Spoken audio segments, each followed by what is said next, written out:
In last video we discussed about the categories of the planet. If you have not checked that video, I'll put a link into the description section as well as a card. In this video we are going to discuss about the polarities in the planet. We have 9 planets, but they work in pairs.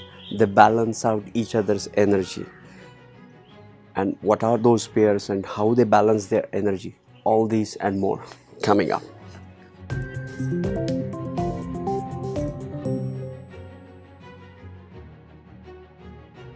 Namaste and welcome to Vedic Astrology channel. I'm your host Prasad Mahazani, help you go further faster into Vedic astrological studies. If you are new to my channel, please consider subscribing. You will be getting Vedic astrological videos just like this one. Today we are going to talk about the polarities in the planets. We have 9 planets and they work in the pairs. Their significations and the energies balance out each other. Let's look at the pairs first.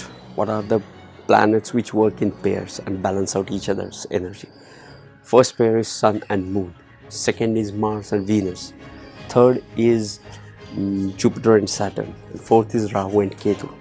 These are the polarities of the planet which works as a pair and balance out each other's energy. Okay. And Mercury has no polar opposite to it. So let's look at first pair, Sun and Moon. Sun is your self-ego.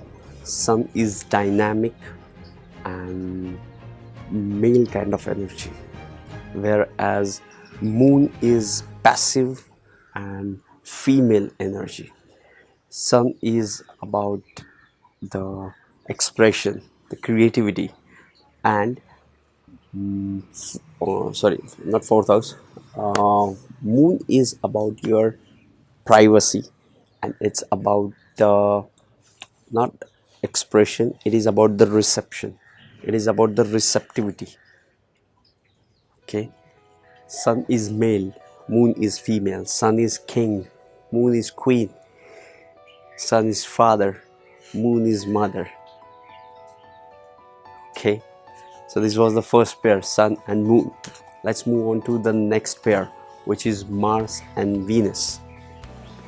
Mars is a male energy, Venus is a female energy. Mars is independent, self-reliant. Venus is interdependent. Venus believes in networking and relationships and more of a nurturing. Mars can do the sacrifice, though sacrifice is more of a Saturn thing. Once he is disciplined and once he decides to do the disciplined action, he won't look at anything. He simply keep on marching like a soldier, and he's ready to do the sacrifice. He's ready to sacrifice. Whereas Venus is more of nurturing. He likes to pamper himself. So Venus is more about luxuries, whereas Mars is more about the discipline. Mars is independent, Venus is interdependent. Mars is self-reliant, Venus is networking and more relationship, is more inclined toward relationships rather than being self-reliant. Mars is about the duty and the disciplined action. Venus is about luxuries. Let's move on to the next pair, which is Jupiter and Saturn.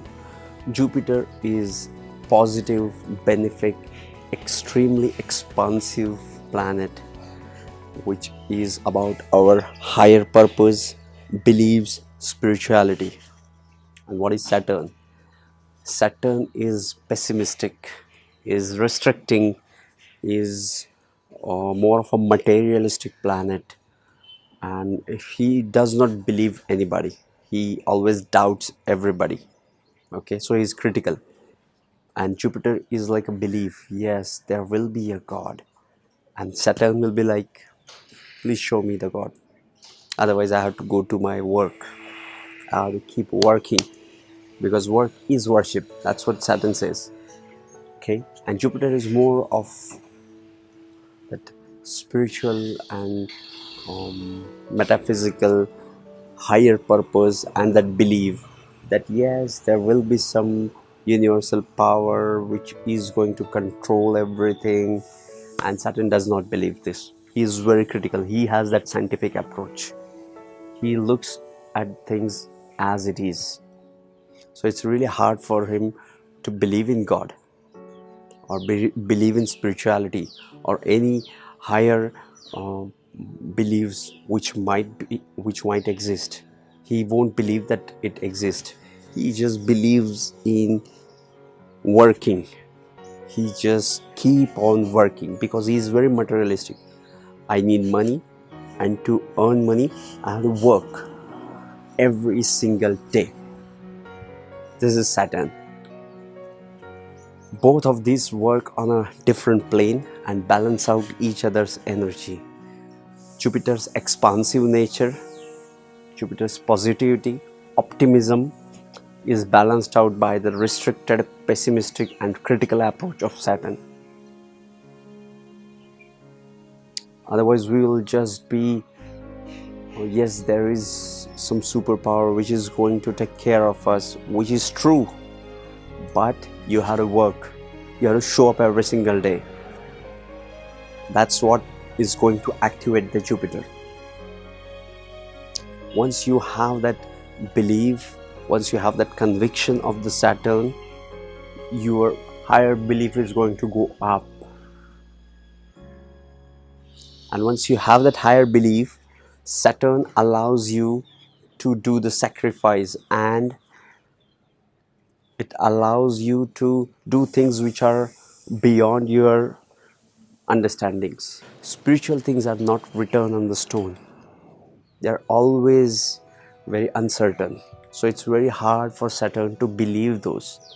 You need to have the expansive, optimistic Jupiter to believe your purpose, to believe in the spirituality.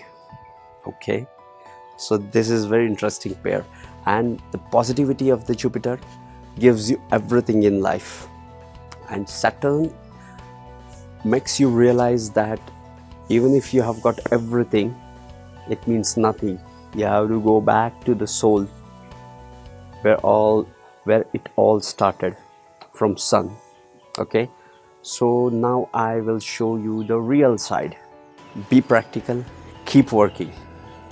That's Saturn. Next pair is Rahu and Ketu. Rahu looks upward and Ketu looks downward. Rahu amplifies the things, Ketu intensifies the things. Rahu is materialistic, Ketu is spiritual. Rahu is the obsession. Rahu is obsession, Ketu is letting go the things. Rahu means the things which we are supposed to follow in this lifetime. The placement of Rahu shows the area where we have to focus in this lifetime, and the placement of Ketu shows us the things which we have already achieved in the past life. So we are not bothered about it, so we are quite reluctant about it. If you have Ketu in certain houses, you start believing that you already know that those things, the significations of those houses, you are very comfortable with that because you have already achieved that. So what happens with this is, though you have achieved that, you start feeling reluctant about it. So the other person, people won't understand why he is not doing these things, because it's about the Ketu. Ketu looks inside. Ketu is very spiritual. Rahu is very materialistic. Rahu looks outward and looks upward. Rahu is about the external and Ketu is about the internal things. In fact, Rahu and Ketu are one graha. There is one story about Rahu and Ketu, but we'll talk about that story in the other video. That left us with only one planet, that is Mercury, which has no polar opposites. But these four pairs are very interesting.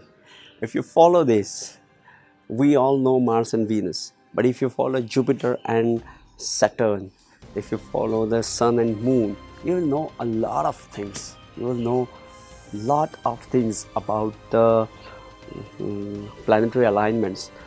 Now when you look at a chart,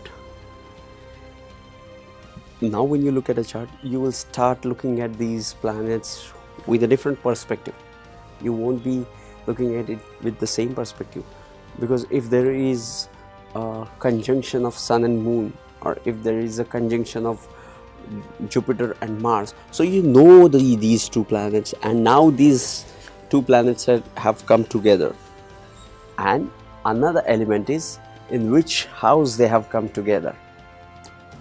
These also alters the prediction. Yes, this was my analysis on the polarities of the planets and how do they balance out each other's energy. If you are new to my channel, please consider subscribing. Otherwise, we will see you in the next video. Love and peace. Woo!